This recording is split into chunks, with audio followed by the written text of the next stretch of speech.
Herkese yeniden merhaba arkadaşlar. Kanalıma hoş geldiniz. Umuyorum ki çok iyisinizdir. Sağlığınız ve keyfiniz yerindedir diye ümit ediyorum. Bugün bir platonik aşk açılımı yapmak istedim. Bu konuda çok talep var. Platonik aşklara yönelik açılım yapmam konusunda gerçekten çok talep oldu. O nedenle ben de bugün bu platonik aşklara yönelik bir kolektif açılım yapmaya karar verdim arkadaşlar. Bu açılımı kolektif yapacağım çünkü biraz detaylı bakmak istiyorum açıkçası. Bakalım platonik aşklar ne durumda? Tabii ki zamansız bir zamana niyet ettim. Yani bu açılım zamansızdır arkadaşlar. Her ne zaman denk geliyorsanız o zaman için dinleyebilirsiniz. Dilerseniz vakit kaybetmeden başlayalım. Bakalım platonik aşklar ne durumda?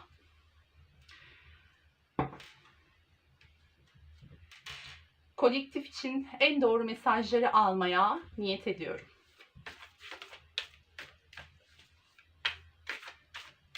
Bu arada tüm destekleriniz için çok teşekkür ederim arkadaşlar. Abonelik, beğeni ve yorumlarınız için gerçekten bana çok güzel bir destek ve motivasyon oluyor. Eğer hala abone değilseniz abone olup beni destekleyebilirsiniz. Bunun için herkese ayrı ayrı teşekkür ediyorum. Gerçekten çok güzel bir aile olmaya doğru gidiyoruz. Peki bakalım platonik aşklar ne durumda?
Ne güzel attı kendini böyle kupa altılısı kartımız.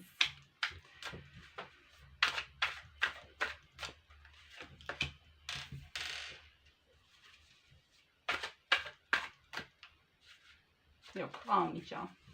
Bir daha karıştıralım. Hatta bir daha karıştıralım. Nedense içimden öyle geldi.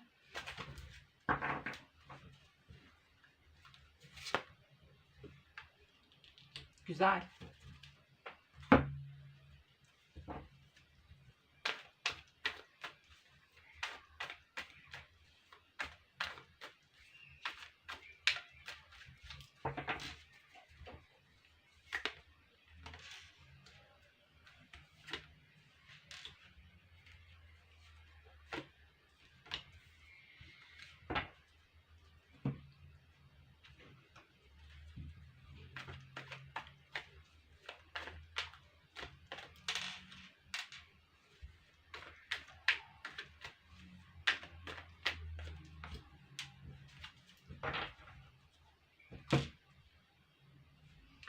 Tavsiyeleri de en son alacağız arkadaşlar. Öncelikle bir duruma bakalım. Gerekirse ekstra kartlarda çekeceğiz zaten.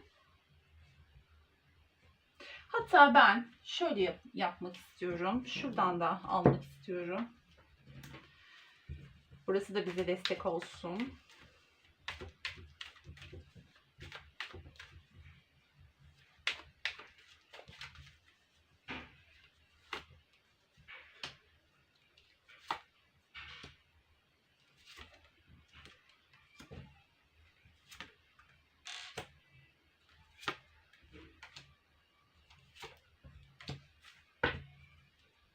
bir hareket görüyorum arkadaşlar sanki burada. Bir seyahat, bir hareket, bir yola çıkış. Bakacağız bakalım detaylı şekilde. Şimdi bakalım platonik aşk hissettiğiniz, platonik duygu hissettiğiniz kişide havalar nasılmış? Bu kartı da bu yüzden çekiyorum. Sonbahar ruhu. Peki. Başlayalım açılıma. Şimdi arkadaşlar şöyle kartlara bir bakmak istiyorum. Şuraya özellikle 2 tane kart seçtim. Hatta gerekirse bir tane daha belki buraya seçebilirim. Şimdi burada benim gördüğüm kadarıyla sizin platonik aşk beslediğiniz kişi, yani platonik aşk neydi? İçten içe duyulan, belki karşılığı olmayan ya da olmadığı düşünülen, içten içe duygu beslenen, temiz, saf duygular beslenen bir aşktır platonik aşk. Belki karşı tarafın bundan haberi vardır ama karşılık vermiyordur ya da veremiyordur. Belki de haberi yoktur arkadaşlar. Bu tür aşklar bizim için platonik aşklar sınıfına giriyor. Eğer böyle bir durumun içerisindeyseniz doğru açılımdasınız. Şimdi burada platonik aşk duyduğunuz kişinin bir gizem yarattığını görüyoruz. Yani karşı tarafa karşı kişi size karşı ya da hayatındaki etrafındaki diğer insanlara karşı bir gizem yaratıyor gibi sanki. Bunu özellikle de yapıyor olabilir ya da böyle bir karaktere de sahip olabilir. Buna bakacağız tabii. Yani açılımın ilerleyen seyrinde belki bu konuda bize bir bilgi verir. Sırayla gidiyoruz. Şimdi burada gerçekten bir gizemli bir durum var arkadaşlar. Yani belki de sizin çözemediğiniz, böyle kafanızı kurcalayan bir durumdan da bahsediyor olabiliriz burada. Şimdi ben bu kişinin, burada sonbahar ruhumuz gelmişti. Sonbahar ruhu kartı geldi arkadaşlar. Hemen okuyalım üzerine. Hüzün sana eşlik ediyor. Dallarından kopan her bir yaprak ayrılığın habercisidir. Güz sana yağmur ve toprak kokusunu hatırlatacak. Şimdi arkadaşlar ben bu kişinin hayatında bir sonbahar döneminde olduğunu düşünüyorum. Çünkü burada bir ayrılık var. Yani kişinin hayatında bir ayrılık söz konusu. Hüzünlü bir ruh halinin içerisinde olduğunu görüyoruz. Yani sonbahar gibi böyle yaprakların döken bir ağaç gibi kendini yalnız ve terk edilmiş hissediyor olabilir. Çünkü bir terk ediliş sanki söz konusu burada. Yani evet bir ayrılık var kişinin hayatında fakat bu ayrılık bir duygusal ilişki olabilir, bir evlilik olabilir, bir aile üyeleriyle ilgili bir durum olabilir, bir ortaklığın bitmesi olabilir, her şey olabilir arkadaşlar. Burada kişiye bir hüzünün eşlik ettiğini ve bu ayrılığın kişiye bir nasıl diyelim, ayrılığın kişiyi üzdüğünü görüyoruz aslında. Ya da bir alışkanlığın bitmesinden kaynaklı. Evet. Şu anda kişinin içinde bulunduğu durum bu ve bu durumla ilgili belki de bir gizem var. Yani bir şeyler var, evet, bir ayrılık, bir bitiş söz konusu kişinin hayatında. Fakat gizemli bir durum var ortada. Belki de bu konuda bir şey bilmiyorsunuz. Belki bunu merak ediyorsunuz. Yani kişinin yarattığı gizemlerin arasında bu da olabilir. Şimdi bakın, bu kişinin hayatında yaşadığı bu ayrılık her neyse onun için gerçekten bir dönüm noktasında olduğunu görüyoruz. Burada sonbahar ruhunun aslında sonbahar döneminde dediğim konu kişinin bunu bir dönüm noktasında olduğu için yaşamış olabileceği. Yani kişi gerçekten hayatında bir dönüm noktasında arkadaşlar. Bir şeyler artış gösteriyor kişinin hayatında ve ben buraya bir kart daha seçeceğim tabii ki. Emin olmak istiyorum çünkü. Hangi konuda artış? Yani dönüm noktasında kişi tamam, hüzünlü bir dönemde tamam, gizemli bir dönemde tamam. Ama buradaki artış, bu dönüm noktası neyle ilgili? Buna bakalım. Bu kartlar daha önceki açılımlarda da gelmişti. Ben öyle hatırlıyorum. Hatta yine 3 kart seçmiştim bununla ilgili. Ama platonik aşklar değildi konu tabii ki. Gerçek aşk arkadaşlar. Şimdi bakın, kişinin hayatında sonlanan şey her neyse, evet, kişiyi üzmüş. Fakat kişi hayatındaki bu sonlanmayı sanki daha güzel bir şey için yapmış ya da bu sonlanma kişiyi daha güzel bir şeye doğru götürecek. İşte buradaki gizem bu. Belki de kişinin bu gizem enerjisi kişiyle de ilgili olabilir. Belki de kişinin kendi gizemi, kendi içine düştüğü gizemli durum, kendi hayatıyla ilgili. Henüz anlayamıyor belki bunların nedenini. Yani bu bitişlerin, bu ayrılıkların sebebini henüz anlayamasa da burada sistem diyor ki çok önemli bir dönüm noktasındasın. Aşk hayatıyla ilgili. Bakın bu duygusal, bu spesifik bir konu. Burada spesifik bir yorum yapabilirim. Yani duygusal konularla ilgili daha iyi bir yere seni götürmek için aslında bu ayrılık gerçekleşiyor. Sistem bu şekilde çalışıyor senin için diyor arkadaşlar.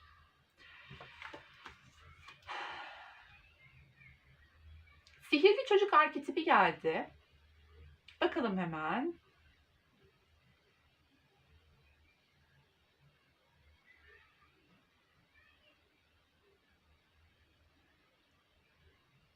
Şimdi arkadaşlar bakın. Burada kişinin yaşadığı bu ayrılık ya da bu bitiş süreci nin aslında bir açıklamasını zaten burada yaptım. Diğer bir açıklaması da şu olabilir. Her şeydeki kutsal güzellik potansiyelini görme, her şeyin mümkün olduğu inancı. Şimdi kişi belki böyle biraz karamsar bir kişi olabilir. Ya işte mucizeler gerçek değildir, hayatta her şey sadece gördüğümüz şeyler gerçektir gibi böyle materyalist bir açıdan bakıyor olabilir hayata ve yani biraz karamsar, olumsuz enerjilerle yüklü bir kişi olabilir. Şimdi bu kişinin aslında bu ayrılığı, bu sonlanmayı yaşamasının sebebinin bir diğer sebebinin de her şeyin mümkün olduğu inancı. Kişinin belki gerçekten gerçek aşkı bulma konusunda bir inançsızlığı var. Yani gerçek aşkı bulmak mümkün değil. Bunu yaşamak mümkün değil. Zaten ben bunu hiçbir zaman yaşayamayacağım gibi böyle takıntıları olabilir. Böyle inançları olabilir. İşte bütün bu olanlar aslında kişinin her şeydeki kutsal güzellik potansiyelini görme ve her şeyin mümkün olduğuna inanma konularıyla ilgili yaşaması gereken bir durummuş. Buradan bunu anlıyoruz arkadaşlar. Fakat kişi daha henüz belki bu şeye uyanamadığı için, bunu henüz anlayamadığı için kötümserlik, depresyon ve mucizelere inanmama modunda şu anda olabilir. Büyümek için enerji ve eylemin gerekli olmadığına inanma. Biraz da böyle büyümek istemeyen, biraz çocuksu bir tavırla, edayla hayatına devam etmek isteyen, hani yaşı ne olursa olsun hep çocuk tarafını o korumak isteyen. Çünkü belki büyümek işine gelmiyor. Belki mucizelerin olduğuna inanmak işine gelmiyor. Belki bunu öğrenmiş, bu şekilde büyümüş ve bu onun yani bu inançsızlık, mucizeleri olan inançsızlık, her şeyin mümkün olduğuna, olmayacağına olan inanç onun konfor alanı olduğu için belki de bunun yaşanması gerekiyordu. Yani bunun yıkılması gerekiyordu arkadaşlar özetle. Çünkü kişi burada bir çapalanma istiyor. Yani çapalanma ne demek? Kişi artık çapasını bir yere atmak istiyor. Belki de kişinin köklenmekle ilgili sıkıntıları var. Yani bir yere ait hissedemiyor kendini, tamam. Burada bir ayrılık, hüzün var ama kendini zaten buraya ait hissedemediği için ait olduğu yerde olması gerektiği için belki de bu ayrılığı yaşadı kişi. Buradan bakınca tabii ki bunun biraz duygusal ilişkilerle ilgili bir ayrılık olabileceğini anlıyoruz arkadaşlar. Çünkü bakın içinde bulunduğu belki dediğim gibi nedense hep böyle bir yorum yapıyorum ama kişinin hayatında böyle uzun süreli bir ilişkisi de olabilir ya da mevcut bir ilişkisi de olabilir ya da çok ciddi olmayan ilişkisi de olabilir. Fark etmez. Kişi burada bakın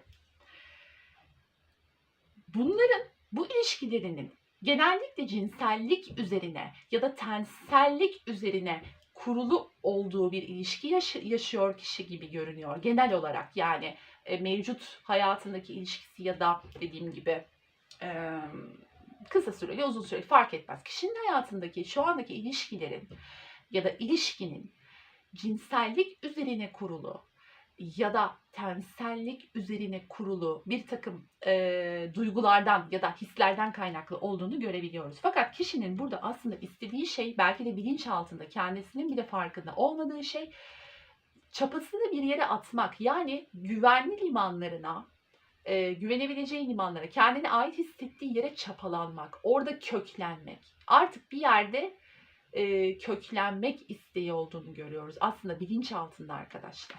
Biliyorsunuz bu bir bilinçaltı okuması zaten. Şurayı özetleyecek olursak, kişi gerçekten belki içinde bulunduğu aşkları hep gerçek aşk ya da ilişkileri gerçek aşk zannedip ya da zannetmeyip her ne amaçla ya da sebeple görüşüyorsa görüşsün arkadaşlar, fark etmez. Kişinin artık bunun, yani bu yüzeysel ya da tensel ilişkileri sonlandırıp her şeyin, gerçek aşkın, bakın gerçek aşkın gerçekten var olabildiğine olan inancının ve mucizelerin olmasına dair olan inancının güçlenmesi için yaşadığı bir hüzünlü ayrılık döneminden bahsediyoruz arkadaşlar. Yani bu kişi için güzel bir şey ve bence sizin için de güzel bir şey. Ona da bakacağız tabii ki. Burada böyle bir durum söz konusu arkadaşlar. Şimdi şuradan devam edelim bakalım. Bakın siz bu kişiyle, platonik hisler beslediğiniz kişiyle eskiye dayanan bir dostluğunuz olabilir arkadaşlar. İhtimaller üzerinden gidelim. Burada kupa altılısı ve dostluk kartımız çıkmış. Yani siz ona çok iyi gelmiş olabilirsiniz. Bir dostluk, bir arkadaşlık, belki de ta çocukluk yıllarına dayanan bir dostluk olabilir, bu arkadaşlık olabilir. Ya da o kadar eski olmasa bile biraz sanki siz bu kişiyi önceden tanıyorsunuz. Yani bir geçmişiniz, bir dostluğunuz olmuş gibi sanki bu kişiyle. Sizin ona çok iyi geldiğinizi düşünmüş ya da hala düşünmeye devam ediyor. Sizden belki bazı yardımlar almış olabilir. Ona yardım, yani birbirinize karşılıklı yardımlarda bulunmuş olabilirsiniz. Manevi destekte bulunmuş olabilirsiniz. Derdini sizinle paylaşmış olabilir. Yani bu gibi konularda size gerçek dostluk anlamında ihtiyaç duymuş birinden bahsediyoruz geçmişte sanki burada arkadaşlar. Gerçekten güzel anılar, böyle hani hatırlandığı zaman yüzü gülümsetecek güzel anılar yaşanmış gibi sanki aranızda bu kişiyle. Öyle görünüyor.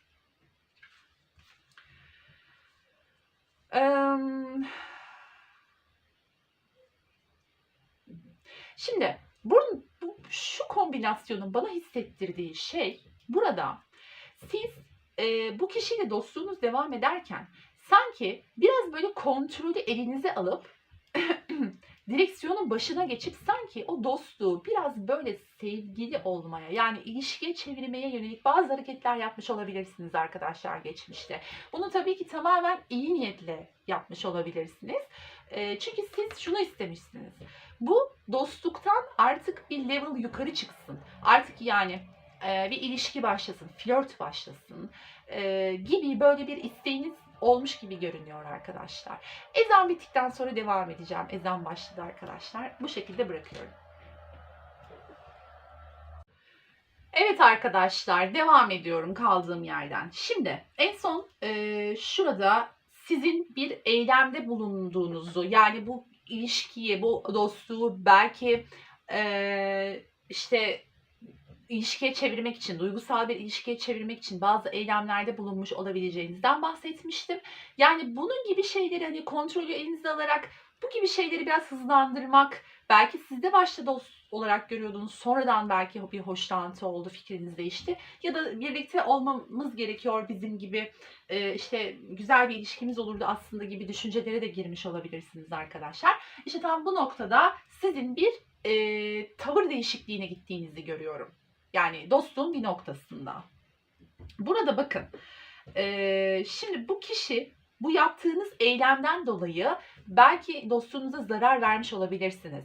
Ama burada kişinin aslında sizi istememesi, sizinle artık görüşmek istememesi ya da nasıl diyelim buna, aranızda bir şeyin olma ihtimalinin olmamasından dolayı değil. Burada eğer aranızda bir şey olmadıysa, yani sizin o beklediğiniz gibi gitmediyse işler, burada bunun kişinin kendisiyle alakalı olduğunu görüyoruz. Yani bunun sizinle hiçbir ilgisi olmadığını, kişinin kendisiyle alakalı. Çünkü nedenini şimdi anlatacağım size. Şurada da zaten ne vardı? Kötümser, depresyon, mucizelere inanmayan, yani biraz kötümser yapıda birisi var. İşte bu yapının değişmesi gerekiyor arkadaşlar. Ve şu anda tam da böyle bir dönemde kişi. Bakın, kötümserlik, depresyon ve mucizelere inanmama, büyümek için enerji ve eylemin gerekli olmadığına inanma. Yani hep böyle çocuk kalma, sorumluluk almama gibi düşüncelerinden dolayı kişinin bunun artık değişmesi gerekiyor arkadaşlar. Bunun zamanı gelmiş. Kişi şu anda hani dedik ya sonbahar ruhu yaşıyor diye. İşte burada bir değişim, dönüşüm olması şart. Neden bunları söylüyorum? Çünkü kişinin bu dönemde kesinlikle yalnız kalarak bu sorunları, kendi sorunlarını kendisi halletmesi lazım. Mesela bu sizin halledebileceğiniz bir sorun değil. Siz bu konuda ona yardımcı olamazsınız. Yani geçmişte bazı konularda dostluk dönemlerinizde belki yardımcı olabildiniz bazı konularda. Fakat bu tamamen kişinin kendisini ilgilendiren, kendi yaşamıyla, kendi tekamülüyle ilgili bir süreç olduğu için bunu kişinin kendisinden başka hiç kimse çözemez. Bu konuda yardımcı olamazsınız arkadaşlar. Bunu anlatmaya çalışıyorum. Şimdi burada para ikilisi ve kelebek. Bakın ne diyor? Olgunlaşmak, dönüşmek, hayatında ciddi değişimlerin yaşanması. Ben bu kişinin gerçekten şu anda ciddi bir dönüm noktasında olduğunu görüyorum. Az önce de söylemiştim burada dönüm noktası kartında. Şimdi bu kişinin olgunlaşmaya ihtiyacı var. Bakın.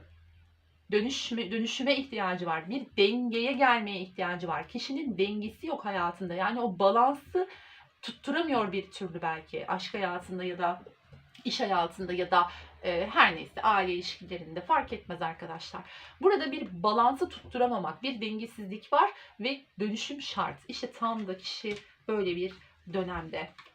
Çünkü kişinin geçmişinden getirdiği atalarından kalan bedeller de olabilir. Bakın burada matruşka kartımızın üzerinde böyle yazıyor.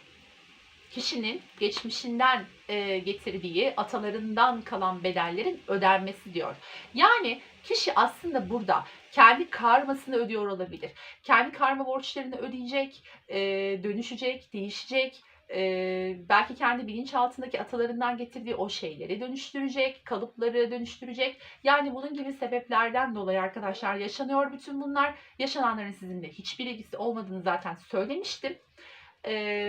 Ne kadar yardım etmek isteseniz de, ne kadar onun için bir şeyler yapıp süreci hızlandırmaya çalışsanız da bu çabalar boş arkadaşlar. Onu kendi haline bırakmanız gerekiyor ki tavsiyelere bakacağız şimdi zaten birazdan. Şu an ben hissiyatımı kartlarda gördüklerimi söylüyorum. Şimdi burada gerçekten aslında kişi bu sıkıntılı dönemi yaşıyor. Fakat bir de güce gelme durumu görüyoruz. Yani hani derdi veren Allah dermanı da verir diyoruz ya. İşte tam öyle bir şey.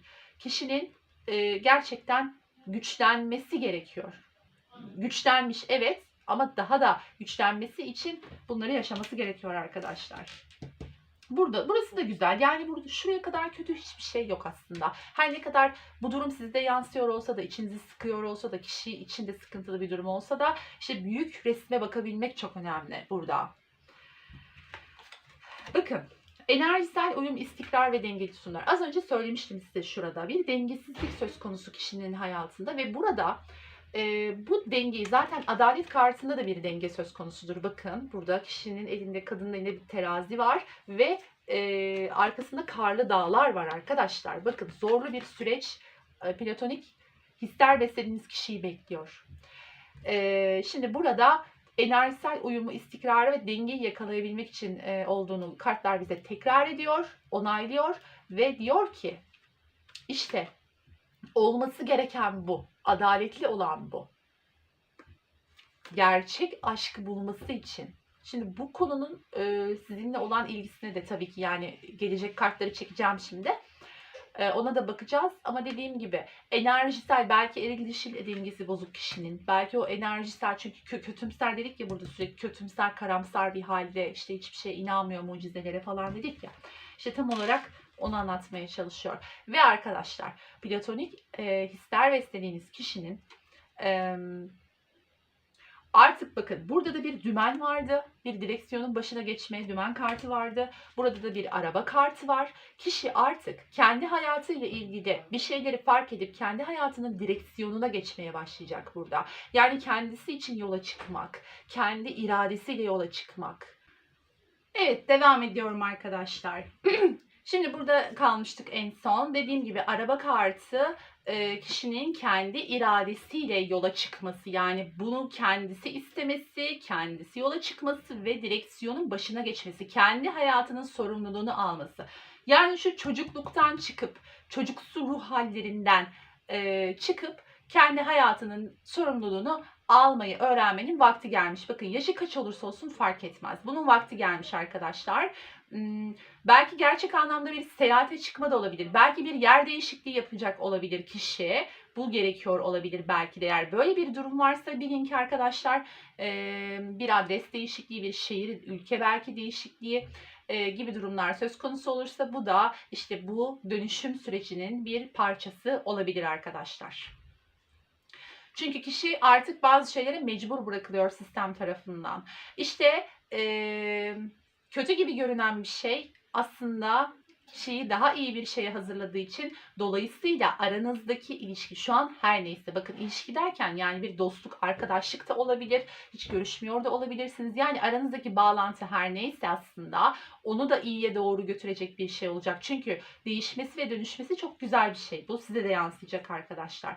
Seyahate çıkmak, uzak mesafeler, yer değişikliği, uzaklara gitme isteği doğabilir kişide. Bakın bu gibi durumlar söz konusuysa ya da söz konusu olursa eğer, bilin ki bu yüzden arkadaşlar.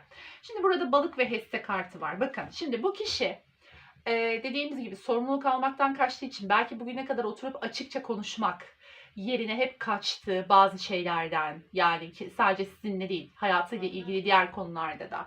Eğer böyle bir şey söz konusuysa arkadaşlar, işte bu kişinin artık oturup birileriyle konusunu, derdini, sorununu her neyse oturup açık açık konuşabilecek olgunlukta ve sorumlulukta olabilmesi, her şeyin net olması ve bu kaçışın, bu belirsizliğin artık ortadan kalkmasıyla ilgili kişinin aslında ruhsal gelişiminin bu yönde olmasıyla ilgili işte öğrenmesi gereken, belki de geçmişten getirdiği şeyler bununla da ilgili olabilir arkadaşlar. Yani bence bu açılımda her şey gerçekten iyiye doğru ilerliyor kişi için ve dolayısıyla da sizin için. Konunun çok fazla, şimdi hep kişiden bahsettim evet, ama ne görüyorsam onu anlatıyorum arkadaşlar. Burada ağırlıklı mevzu aklınızdaki kişinin, yani platonik duygular beslediğiniz kişinin kendi hayatıyla ilgili bir yapılanmadan kaynaklanıyor aslında, eğer bir kopukluk varsa aranızda. Ya da bir yani burada konu tamamen sizin karşınızdaki kişinin dönüşümü arkadaşlar. Bununla ilgili bir konu var. Peki bakalım bu durum ilerleyen dönemlerde neye dönüşür ve sizin ile olan bağlantısını ne şekilde etkiler? Hemen buna bakmak istiyorum ben.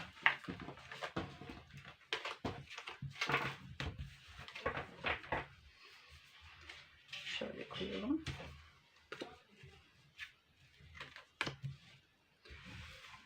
Ne yönde değişir aranızdaki bağlantı? Şu kart döndü, alıyorum.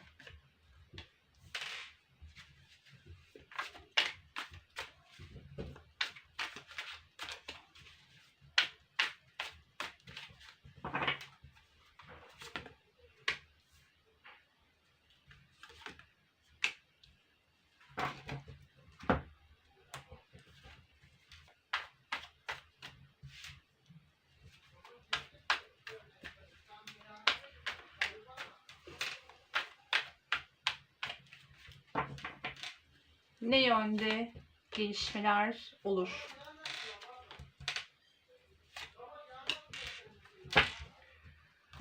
Arkadaşlar bakın şimdi burada gördüğüm şey, öncelikle şunu söyleyeyim. Şimdi bir seyahat olabilir dedik ya, bir gidiş olabilir. Yani bu seyahati ben daha çok yer değişikliği olarak algıladım, ama bu tabii ki bu ruhsal yolculuk, tekamül yolculuğu olarak da bunu alabilirsiniz.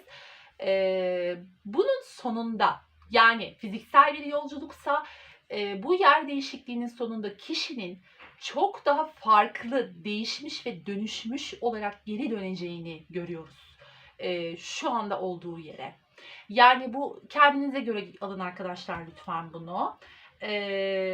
Burada bir kılıç şövalyesi var. Kılıç şövalyesi çok hızlı hareket eden, böyle nasıl diyeyim, hani böyle rüzgar gibi hareket eden canlı bir enerjidir. Biraz da öfkelidir arkadaşlar. Kişinin ilk dönemlerde, yani şu yakın geleceğe bakıyoruz ya mesela, örnek veriyorum 6 aylık bir sürece bakıyoruz diyelim ki.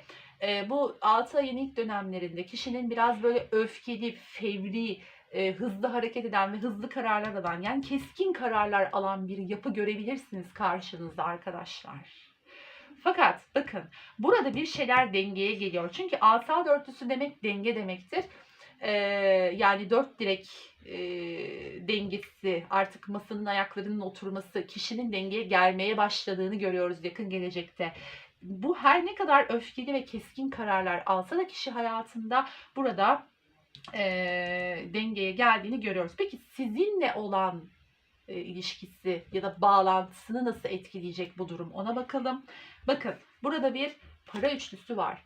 Uzlaşmanın bir yolunu bulmak, bir orta yolu bulmak, anlaşmak istemek, beraber elini taşın altına beraber koymak anlamlarına gelir para üçlüsü ve aynı zamanda da dışarıdan onay almak. Yani belki de dışarıdan onay alınamayan bir yapının içerisindesiniz. Siz tamam dostluk, arkadaşlık yapıyorsunuz mesela, yaptınız ama bu ilişkiye dönüştüğünde onaylanmayacak bir ilişki olabilir etraf tarafından arkadaşlar. İşte bu gibi durumların, artık bu sorunlar varsa bunların çözüldüğü ve beraber daha uyumlu, daha uzlaşmacı bir şekilde işbirliği içinde olabileceğiniz bir yapıya geleceğinizi görüyoruz burada kişiyle. Yani sizinle arasındaki ilişkiyi bu şekilde etkileyeceğini düşünüyoruz. Ve yargı kartı, yani mahkeme kartı arkadaşlar. Burada da belki bugüne kadar sizinle ilgili fark etmediği şeyleri fark edecek. Mesela sizinle ilgili siz belki bir işte adımda bulundunuz ya da bir belli ettiniz, bir şey yaptınız. Hani az önce dedim ya, bir dümene geçip böyle bir yönlendirmeye çalıştığınızı, kontrolü ele alıp ya ben bu işe yatmazsam bu iş olmayacak diye düşündüğünüz bir durum söz konusuysa arkadaşlar ve bu kişi de bundan yana olmadıysa, yani buna sıcak bakmadıysa ya da kaçtıysa, işte burada aslında fark edeceği şey sizinle ilgili olan olumlu, yapıcı bir şeylerin yaşanabileceğine olan inanç olabilir. Çünkü burada da ne diyordu? Arketip kartımızda da diyordu ki kötümser, depresyon ve mucizelere inanmama durumundan bahsediyordu bu kart bize.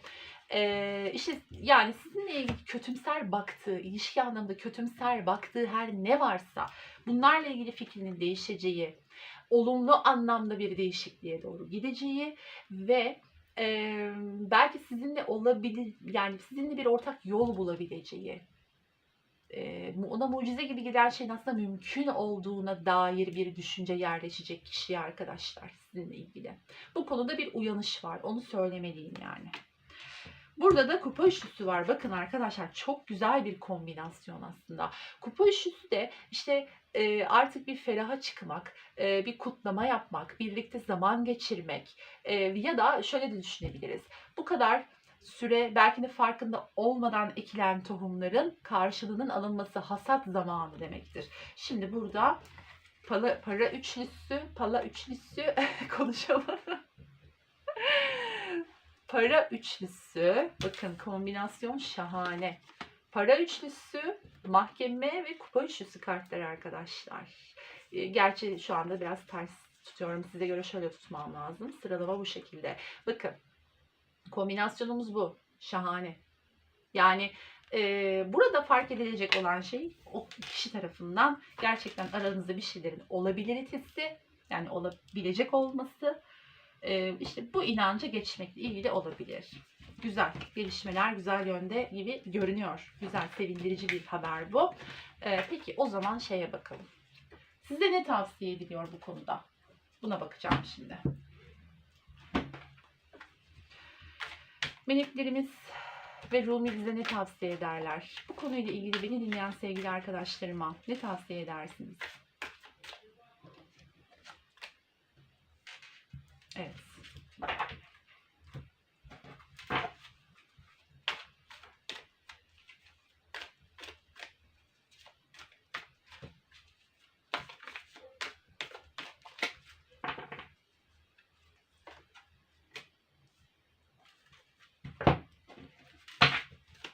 Sevgili Rumi, bize ne tavsiye edersin bu konuda? Biz ne yapmalıyız? Nasıl davranmalıyız? Ya da neyi bilmeliyiz? Oh.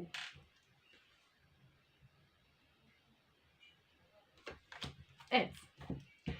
Şimdi burada meleklerimizin ilk mesajı bedenin ilahiden doğru mesajları alıyor diyor. Yani sezgisel hislerini dinle. Bakın arkadaşlar, aslında şu kartları çekiyoruz ama siz zaten ne yapmanız gerektiğini biliyorsunuz. Yani bunu içiniz biliyor, yüreğiniz biliyor. Bu hisleri dinlemenizi tavsiye ediyor. Bırakın etrafı, sağı solu, arkadaş tavsiyesi, dost tavsiyesi. Kimse sizin ne yaşadığınızı sizden iyi bilemez arkadaşlar. Tamam, yine tavsiye alacaksınız ama kendi hayatınızla ilgili en doğru şeyi siz biliyorsunuz. İçiniz ne diyorsa onun peşinden gidin. Bundan korkmayın, çekinmeyin arkadaşlar. Burada tam olarak böyle bir mesaj var. Sezgisel hislerinizi dinleyin. Yüksek benliğiniz size ne yapmanız gerektiğini zaten söylüyor. Onu iyi dinleyin diyor. Evet. İkinci mesajımız ise meleklerden güzellik. Bakalım ne diyor? Etrafını güzelleştir ve güzelliğin hayatının her alanına yansımasını izle diyor. Yani diyor ki bütün bunlar olurken karşı tarafta sen oturup karalar bağlama, oturup düşünme. Buna harcayacağın vakti ve enerjiyi kendi hayatını güzelleştirmekle harca. Yani kendini geliştir, ne bileyim, bir mesela örnek veriyorum, işte bir yürüyüş yapmaya başla mesela, yapmıyorsan. İstediğin bir kilo vardır, ona gelebilirsin ya da bir şey öğrenmek istiyorsundur, onu öğrenebilirsin. Kendine bir şey kat, yani bir değişiklik olsun hayatında, hep aynı gitmesin. Çünkü diyor ki bak, şimdi bu kartlar çok bağlantılı. Burada da diyor ki dinarların padişahı, yani para kralı geliyor. Bak benim oyunum ne kadar harika, elbisem olağanüstü güzel diyor. Şimdi bu kartın şu kombinasyonda bana anlattığı şey, diyor ki az önce dediğim gibi sen boş boş durma, üzülerek geçirme vaktini. Bu sana hiçbir şey kazandırmayacak. Enerjini tazele ve bu kişi zaten en iyi versiyonuna ulaşacak. Onun için şu anda uğraşıyoruz. Bunun için çaba harcıyoruz zaten sistemsel olarak diyor. Yani kişinin yaşadığı şeylerin açıklaması bu dedik ya. İşte en iyi versiyonuna ulaşacak ve o gün geldiğinde, karşına çıktığında bu kişi seni değişmiş görmeli. Yani seninle ilgili bir şeylerin değişmesi gerekiyor. Bunu görmesi gerekiyor bu kişinin. İşte arkadaşlar, dinarların padişahı burada son noktayı koyuyor. Bir destenin içindeki hani en üst versiyon, yani bir insanın gelebileceği en üst versiyondur aslında. Maddi ve manevi anlamda güçlü olmak, köklü olmak, köklenmekten bahsetmiştik. Evet, bu kişi bütün bunları yaşarken sen de kendi hayatını güzelleştirmekle meşgul ol. Ve rahat ol. Ve kalbinin sesini dinle diyor arkadaşlar. Hadi bir tane de şuradan seçelim. Hani bu yoktu, içimden geldi diyor ya. Aynen öyle. İçimden geldi. Bir tane de şuradan seçelim bakalım. Doğanın ruhu bize... hatta şöyle yapacağım. Şunları şöyle yapalım. 3 tane seçeceğim. Biri onun için gelecek zaman enerjisi. Biri sizin için, biri de ortak enerjiniz için. Yakın gelecek 3 ay diyelim. Hadi 3 ay içerisinde ruh haliniz, enerjinizle ilgili. Bu onun için, bu sizin için, bu da ikiniz için. Şey gibi oldu. Cüneyt Arkın filmi gibi oldu. Neyse, Malkoçoğlu muydu? Neydi o arkadaşlar? Evet, bakalım onun için seçtiğim şey ne geldi ruha? Çölün ruhu geldi arkadaşlar. Bakın. Arzu ettiğine kavuşamamaktan gelen üzüntü, özlem ve hasret. Leyla'ya kavuşmak isterken özüne rastlamak, Mevla'ya varmak. Çölün ruhu sana tekamülü öğretiyor. Arkadaşlar işte nokta yani. Bütün bu anlattığım her şeyi derledi toparladı. Şurada birkaç cümleye sığdırdı. Diyor ki bütün bu yaşadıkları tekamül için, bak tekamül yolunda kişi, hayatında bir şeyler değişecek ama sen de yerinde saymayacaksın. Sen de değişeceksin o esnada. Şimdi burada Leyla'ya kavuşmak isterken özüne rastlamak. Bayıldığım bir sözdür bu. Gerçekten çok önemli, çok değer verdiğim bir felsefe, Sufi felsefesi. Yani diyor ki kişi burada tekamülü öğreniyor. Yalnız kalmasının sebebi bu. Bu 3 aylık süre içerisinde de bu tekamül yolculuğu devam edecek kişi de. Yapayalnız kalabilir kişi, etrafıyla ilişkiyi kesebilir arkadaşlar. Böyle bir durumda sakın ama sakın müdahale etmeyin sistemin oyununa, yani sistemin işleyişine. Bu tamamen böyle olması gerektiği içindir. Panik yok. Sakin, huzurlu, enerjisi yüksek bir şekilde hayatın önümüze getireceği güzellikleri bekliyoruz. Tamam. Şimdi sizinkini açıyorum. Bulutların ruhu. İşte bunu tahmin ettiğim için az önceki uyarıyı yaptım. Hemen bir önceki uyarıyı yaptım.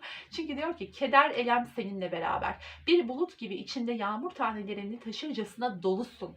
Dokunsan ağlayacaksın belki diyor. Evet, siz bu dönemde böyle kederli olma, işte dokunsan ağlayacak durumda olma ihtimaliniz çok yüksek. Çünkü bulutlusunuz. Çünkü belirsizlik var ya önünüzde, hani. Ya ne olacak? İşte nasıl olacak bu iş gibi. İşte diyor ki bu ruh halinde olma. Bak, olma. Evet arkadaşlar. Yani bu kartı, şimdi bu kartları niye çekiyorum ben biliyor musunuz? Hani siz 3 aylık dönemde nasıl olacaksınız diye bakıyoruz ama buna niye bakıyoruz? Bunu gelecekten haber vermek için bakmıyoruz. Bunu, yani ben öyle yapmıyorum en azından. Bunu sizi uyarmak, uyarı almak için. Yani şuradaki alt yazı, aslında kartın üstünde bu yazıyor ama buradaki alt yazı ne biliyor musunuz? Diyor ki bak, bu halde olma. Bu halde olma potansiyelin çok yüksek. Bu halde olma diye uyarmak için çekiyoruz arkadaşlar. Yoksa kahin değiliz, alim değiliz. Tövbe haşa, Allah'tan başka hiç kimse geleceği bilemez. Ve ben sadece gelecek kartlarını uyarı için çekiyorum. Bak, bunu tekrar söylüyorum arkadaşlar. Fal bakmıyoruz. Enerji, olası enerjiye uyarı anlamında çekiyoruz. Şimdi şuna bakalım. Ortak kartınız da bu sizin. Adanın ruhu. Yalnız ve yalınsın. Tıpkı bir ada gibi. Tek başına zaman geçirdiğin bir dönem, fakat deniz senin varlığından haberdar. Bak, son cümle çok vurucu. Evet, ada. İkiniz de yalnız kalacaksınız bu dönemde. O potansiyel çok yüksek yani. Evet, ikiniz de ayrı ayrı kendi alanlarınızda kalacaksınız gibi görünüyor diyor. Olasılık bu. Tek başına zaman geçireceğiniz bir dönem. Fakat deniz senin varlığından haberdar. Bak, şu son cümle çok vurucu. Yani diyor ki yalnızsın ama yalnız değilsin yani. Çok güzel. Toparlayacak olursak önümüzdeki süreçte kişi için çöl ruhu, sizin için bulutların ruhu ve ortak enerjisi için adanın ruhu geldi. Bir yalnızlık, bir böyle tek başına kalmak gibi durumlar söz konusu olabilir. Sakın kederlenme, sakın efkarlanma, sakın düşürme enerjini. Aksine yükselt, pozitif ol ki karşı tarafa da geçsin bu arkadaşlar. Her ne kadar yalnız gibi görünseniz de aslında birbirinizin varlığından haberdarsınız ve bir sonraki platonik ilişki açılımında da bakarız. Aradan biraz zaman geçtikten sonra şöyle bir ay, en azından 1-2 ay geçmesini istiyorum açıkçası. Çünkü üst üste olunca yani çok da böyle sağlıklı bir şey alamayız, verim alamayız diye düşündüğümden dolayı. Arkadaşlar zaten adım adım gitmek en güzeli. Şimdi şu andan 2-3 sene sonrasını düşünmek, ki zaten tarot böyle bir şey cevap vermez biliyorsunuz. Çok anlamsız. Adım adım hayatımızı adım adım ilerleyeceğiz. Acele yok. Sakin ve kederlenmek yok arkadaşlar. Evet. Bu şekilde açılım bu şekilde görünüyor. Sizlere olasılıkları, buna karşı alacağınız tedbirleri söyledik. Burada olumsuz hiçbir şey yok. Olumsuz gibi görünen her şey aslında iki tarafında iyiliği için, tekamülü için arkadaşlar. Tekamül acılıdır, kolay değildir. O yüzden de tüm bunlara böyle bakarsak hayat çok daha bizim için pozitif olur. Her ne olursa olsun enerjiyi düşürmüyoruz. Pozitifte kalıyoruz. Arkadaşlar hepinizi çok seviyorum. Kendinize çok iyi bakın. Bir sonraki açılımda görüşmek üzere. Hoşça kalın. Like and subscribe.